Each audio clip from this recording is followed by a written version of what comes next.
नमस्कार दोस्तों, स्वागत है आपका फेसबुक की एक और नए वीडियो में। आज की इस वीडियो में हम बात करने वाले हैं राजस्थान से आई एक केस के बारे में। ये केस देवर भाभी के रिश्ते को शर्मसार कर देने वाली केस है। तो चलो अब बिना ज़्यादा टाइम बर्बाद किए आज की इस वीडियो को शुरू करते हैं। राजस्थान के जोधपुर में एक मिडिल क्लास फैमिली के घर में शादी की तैयारियां चल रही थी। शादी 25 साल के रोहित की थी।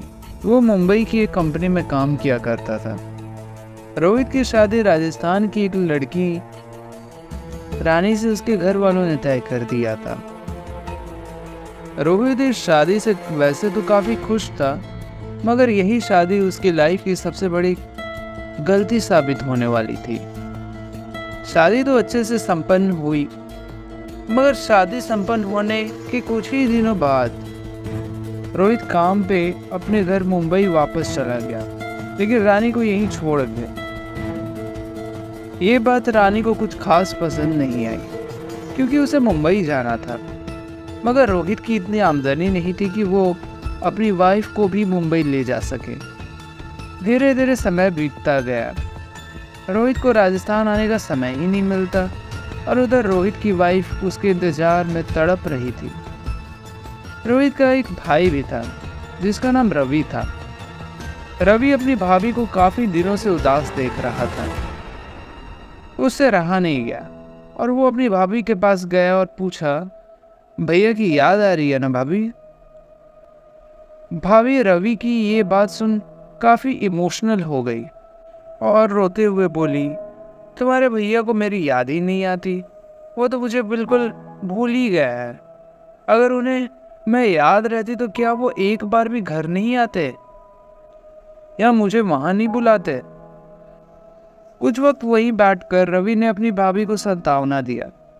दिन बीतते गए। रवि और उसकी भाभी अब साथ में अक्सर समय बिताने लगे। धीरे धीरे ये दोनों एक दूसरे से काफी करीब आ गए। भाभी का भी अपने ससुराल में मन लगने लगा था, क्योंकि अब रवि उसके साथ वक्त बिताने लगा था। ये दोनों बाहर घूमने जाते, अक्सर एक दूसरे के साथ ही टाइम स्पेंड करते। घर वालों को भी ये बात अजीब नहीं लग रही थी, क्योंकि उन्हें ये रिश्ता केवल देवर भाभी का लग रहा था। मगर क्या सच में ये रिश्ता सिर्फ देवर भाभी का ही था? जी नहीं, क्योंकि इन दोनों की नजदीकियां अब काफी ज्यादा बढ़ चुकी थी। ये दोनों अब भाभी देवर कम और लवर्स ज्यादा बन चुके थे।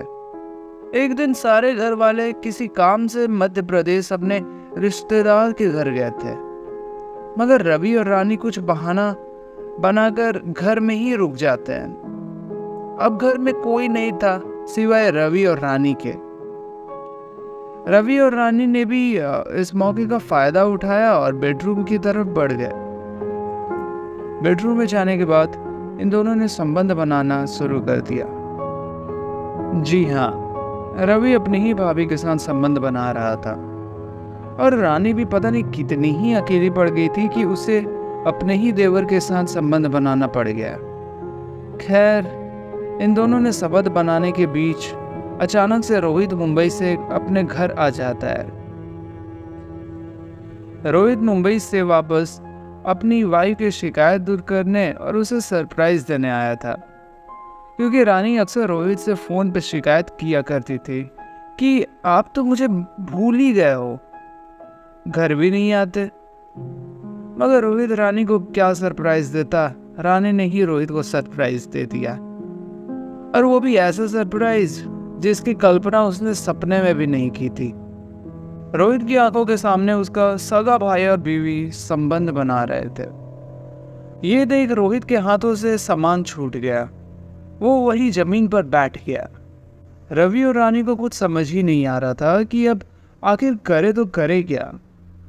उन्होंने रोहित को समझाने की कोशिश की, मगर रोहित गुस्से में आ गया और अपनी वाइफ को धक्का दे दिया, जिस वजह से वो जमीन पर गिर गई। कुछ देर तक जब वो नहीं उठी तो रोहित ने रानी को उठाने की कोशिश की। जैसे ही उसने रानी की बॉडी को पलटा, वो सहम गया, क्योंकि रानी के सिर से बहुत ज़्यादा खून निकल रहा था। रानी का सर पहले एक टेबल के कोने से टकराया और फिर वो जमीन पर गिर पड़ी। रोहित और रवि दोनों डर गए थे। रोहित ने तुरंत रानी की सांसें चेक की और वो डर के मारे साइड हट गया। फिर रवि ने रानी की सांसें चेक की। रानी की सांसें रुक चुकी थी। रवि ने तुरंत पुलिस को कॉल कर दिया। पुलिस भी मौके पर पहुंच गई और रोहित को अरेस्ट कर लिया। घर वालों तक जब ये बात पहुंची तो वो भी भागे भागे एमपी से राजस्थान आते हैं, मगर जब तक वो वापस राजस्थान आते रोहित सलाखों के पीछे पहुंच गया था। अपने भाई और पत्नी के कर्मों की सजा रोहित भुगत रहा था, जो बेचारा खुशी खुशी काम से छुट्टी लेकर घर आया था। ये गुनाह भले ही रोहित ने अनजाने में किया हो, मगर गुनाह तो गुनाह है और रोहित को इसकी सजा भी मिली। रवि पहले भी निकम्मा था और आज भी निकम्मा है, मगर घर का एक लौता कमाने वाला मेहनती बेटा आज सलाखों के पीछे है।